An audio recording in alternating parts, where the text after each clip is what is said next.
140 करोड़ लोग हैं सर, झगड़े होंगे, जाहिर सी बात है, झगड़े, सब लोग एक जैसे नहीं होते, सबका एक जैसा दिमाग नहीं होता, एक घर में एक जैसा दिमाग नहीं होता, एक मुल्क में एक जैसा दिमाग कैसे हो सकता है।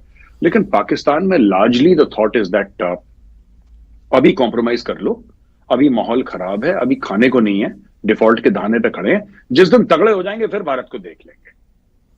सो दिस टाइम इंडियंस भी इसी नजर से देख रहे हैं कि ये जो पाकिस्तान से जो, जिसको कहते हैं ना कि ठंडी ठंडी हवाएं आ रही हैं, ये क्यों आ रही हैं, इसका रीजन क्या है सर? इसका रीजन यही है, lack of capability right now. Intent वही है सर, इंटेंट में कमी नहीं है, कैपेबिलिटी में कमी है। जिस दिन कैपेबिलिटी हो गई, इंटेंट ऑलरेडी है सर। लेकिन सर कैपेबिलिटी तो पाकिस्तान में पहले भी कुछ ज़्यादा नहीं होती थी। 71 आपके सामने है, पूरा आधा देश गंवा बैठे, और जो प्रोजेक्शंस हैं, भारत जिस तरह आगे जा रहा है और पाकिस्तान जिस तरह पीछे जा रहा है, कैपेबिलिटी तो ये फिर कभी पाकिस्तान को मिलने वाली नहीं। आप इस एंगल को कैसे देखते हैं? सर जब मैं कैपेबिलिटी कहता हूं, मैं लड़ाई की बात नहीं कर रहा, मैं जिहाद की बात कर रहा हूं। लश्कर तैयबा, जैश ए मोहम्मद, इन सब चीजों में पैसा लगता है ना सर। अब नार्को टेरर से जनरल साहब के पास भी पैसा जाता है, तो ऐसा तो नहीं कि सारा का सारा हाफिज सईद के पास आ रहा है। So this requires a great deal of money, this requires a complete infrastructure. लोगों के ऊपर आपको इन्वेस्टमेंट करनी पड़ती है, लोगों को तैयार करना पड़ता है। वो दिन में 3 बार खाना भी खाएगा, 2 बार तो खाएगा ही खाएगा कम से कम। फिर some money has to be given to his family if he dies in India, because if he comes to India then normally he will not go back under the best of circumstances, वो तो जाएगा नहीं वापस। तो ये सब infrastructure needs money. दूसरी चीज ये है कि पाकिस्तान FATF में इतनी बार जा चुका है sir, 4 times it's been in FATF, तो थोड़ा सा वहां पे भी पाकिस्तान को डर है। अब देखिए ना, जहां तक जिहाद की बात हम करते हैं सर, पाकिस्तान आर्मी का तो मोटो है ईमान तकवा जिहाद फी सबीलिल्लाह, so which means that it is not a professional fighting unit. The avowed aim of the Pakistani army is jihad. वो चाहते हैं जिहाद करना, वो जिहाद के लिए जीते हैं, जिहाद के लिए मरते हैं। तो मैं तो वही कह रहा हूं कि तुम बोलते ज्यादा हो, तुम करते कुछ नहीं हो, और इनके बस का कुछ नहीं है सर। मैं आई एम वेरी डिसअपॉइंटेड। अगर मेरा दुश्मन भी अगर एक खास लेवल का होता तो मुझे भी थोड़ा सा फक्र होता, मुझे भी गर्व होता कि यार मैं जिससे लड़ रहा हूं कम से कम वो मेरे कद का तो है। अब fighting with pygmies, sir, we are fighting with pygmies actually. Very unfortunate for us. For us Indians, it's very unfortunate कि हमारा दुश्मन इतना छोटा निकला, हमारा दुश्मन उतना कद। जब मैं कद की बात करता हूं, मैं I'm talking about capability. तो कद उसका बहुत कम निकला। तो this was like an anti-climax sir, कि है क्या, चल क्या रहे। आपने जहाद की बात की और लश्कर तैयबा और इस तरह की जो जहादी तंजीमें हैं उनकी बात की। इनके बहुत सारे लोग पाकिस्तान में मारे जा रहे हैं। पाकिस्तान की तरफ से फिर ये बयान आता है कि ये भारत करवा रहा है। तो ये जो पाकिस्तान में लोग मारे जा रहे हैं, जहादी लीडर्स और उनके करीबी साथी, आप क्या समझते हैं कि वो अपने एसेट्स को खुद ही ख़त्म कर रहे हैं, या जब वो भारत पे इल्ज़ाम लगाते हैं तो कोई भारत भी इसमें कुछ करने के लिए कुछ आगे काम कर रहा है? आप इसको कैसे देखते हैं, पाकिस्तान के इल्ज़ामात को?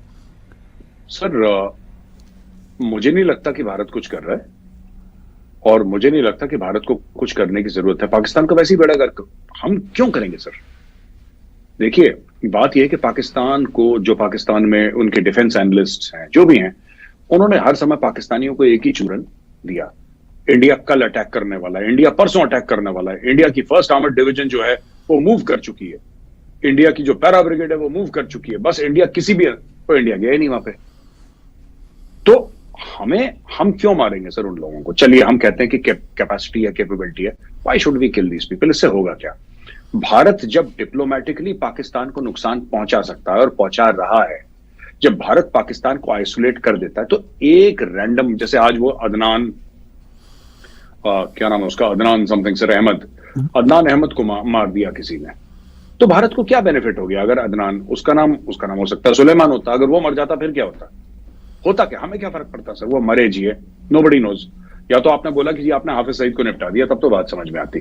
तो I don't think India is doing it. मुझे ऐसा लग रहा है कि सर पाकिस्तान अपनी हाउसकीपिंग खुद कर रहा है। That is what my perception is, that is what my understanding of the situation is, कि अब पाकिस्तान को ये लगने लगा है कि पाकिस्तान जो है अब it can no longer sort of afford to have these people कि ये लोग जाके बाहर मुंह खोलें, या ये पाकिस्तान को फिर से एक्सपोज करें, पाकिस्तान फिर इस बार डायरेक्टली ब्लैक लिस्ट में चला जाए। ये पाकिस्तान अफोर्ड नहीं कर सकता, क्योंकि अब दुनिया ने बोल दिया कि वी विल नॉट, ये ड्रामा खत्म हो गया।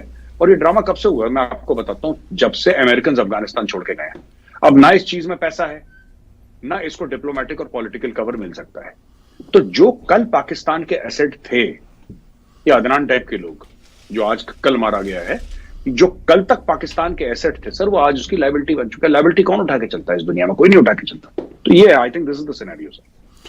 जी, आपने कहा कि एक तरफ तो माइंडसेट है, दूसरी तरफ से कैपेबिलिटी नहीं रही पाकिस्तान के पास। यानी जब हम पाकिस्तान कहते हैं तो पाकिस्तान आर्मी उससे मुराद है, क्योंकि उनका बेस ही जहाद फी सबीलिल्लाह पे है। लेकिन तीसरी तरफ हम ये भी देखते हैं सर कि यूएई हो, सऊदी अरब हो, दूसरे इंटरनेशनल स्टेक होल्डर हो, वो पाकिस्तान को बार बार एडवाइस कर रहे हैं कि जनाब आप इस जहादी कारोबार से बाहर निकलें, और इंडिया के साथ जो नफ़रत है, जो ग़ज़वा हिंद का आपका जज्बा है, ज़रा इसको अब छोड़ दें। लेकिन ये जो बयान एक फ़ौजी का था, ये आपको एक आइसोलेटेड बयान लगता है, या अभी भी आप समझते हैं कि माइंडसेट फ़ौज की जो कमान है, जो लीडरशिप है, उनका माइंडसेट अभी भी ऐसा ही है? सर मुझे ऐसा लगता है कि सिर्फ फौज का नहीं, मुझे ऐसा लगता है कि 99% ऑफ द पब्लिक का भी यही माइंडसेट है। उनका सर बस नहीं चल रहा। मैं आपको साफ तौर पे हिंदी में बता देता हूं, उनका बस नहीं चल रहा because of various factors. India is too big, Bharat की इकोनॉमी, भारत की फौज इतनी बड़ी है, या इकोनॉमी इतनी बड़ी हो चुकी है कि पाकिस्तान का बस नहीं चल रहा। मैं फिर से रिपीट करूंगा जो मैं बार बार पाकिस्तान के बारे में कहता हूं सर, इंटेंट और कैपेबिलिटी। इंटेंट यानी कि आपकी नियत, और कैपेबिलिटी आपकी हैसियत, कोई चीज करने की हैसियत, राइट? पाकिस्तान की नियत है लेकिन हैसियत नहीं है। जिस दिन हैसियत हो जाएगी, नियत ऑलरेडी है, हैसियत और नियत मिल जाते हैं तो ऑपरेशन हो जाता है सर। मैं यही चीज जो है, मैंने जो बताया कि पाकिस्तान के यूट्यूबर जो जाके लोगों से बात करते हैं और अच्छे मन से करते हैं, मैं मना नहीं कर रहा, मैं उन यूट्यूबर्स को गलत नहीं कह रहा, वो अच्छे साफ दिल से, नियत उनकी ठीक है। जो आवाम से पूछते हैं, या टेलीविजन वाले जो आवाम से पूछते हैं, जो लोग कहते हैं कि नहीं साहब, अगर इंडिया से आटा दाल आता तो फिर तो यहां पे सस्ता मिल जाता। जैसे फॉर एग्जांपल ये कई बार कहते हैं कि इंडिया से सब्जियां आती तो बड़ी, टमाटर इतने भाव आ जाते, आलू इतने भाव आ जाते, मिर्चें जो धनिया वनिया है बहुत कम रेट पे हमें मिल जाता अगर भारत से आता। चलिए, मैं ये कहता हूं कि अगर भारत की आपको जरूरत नहीं है, आपके यहाँ रेट ऑलरेडी लो है, पाकिस्तान का जो किसान है वो इतना पैदावार कर लेता है कि पाकिस्तान का पेट तो भर ले, उसके अलावा 50% से ज्यादा वो एक्सपोर्ट करे दुनिया भर में। क्या तब भी पाकिस्तान अमन और शांति की बात करेगा? क्या तब भी पाकिस्तान कहेगा कि हम लोग अमन के फाख्ते उड़ाएंगे? क्या तब भी ऐसा होगा? नहीं होगा। आज अमन की बात पाकिस्तान कर रहा है, ये पाकिस्तानियों की, और इसमें सिर्फ फौज शामिल नहीं है sir, even the people. Pakistan studies की वो घिसी पिटी किताबें पढ़ पढ़ के सबका दिमाग खराब हो रखा है सर वहां पे। पाकिस्तान स्टडीज कि हमने ये कर दिया, फिर हमने, और सब झूठ लिखा है उसमें, सब झूठ। somebody sent me a chapter sir, translated, so I understood कि इसमें सब फ्रॉड है पूरा, जितना मुझे समझ में आया कि हमने ये कर दिया, हमारे इतने मौसम हैं, हमारे इतने दरिया, पता नहीं क्या अजीब अजीब सी हरकतें, पता नहीं इनको, some lies they tell, मुझे नहीं पता, बट ये सब है, it goes towards mental conditioning of a people that you are special। एक मेंटल कंडीशनिंग होती है कि आप यू आर स्पेशल, आप स्पेशल हैं और आपके सामने दुनिया सर झुकाएगी।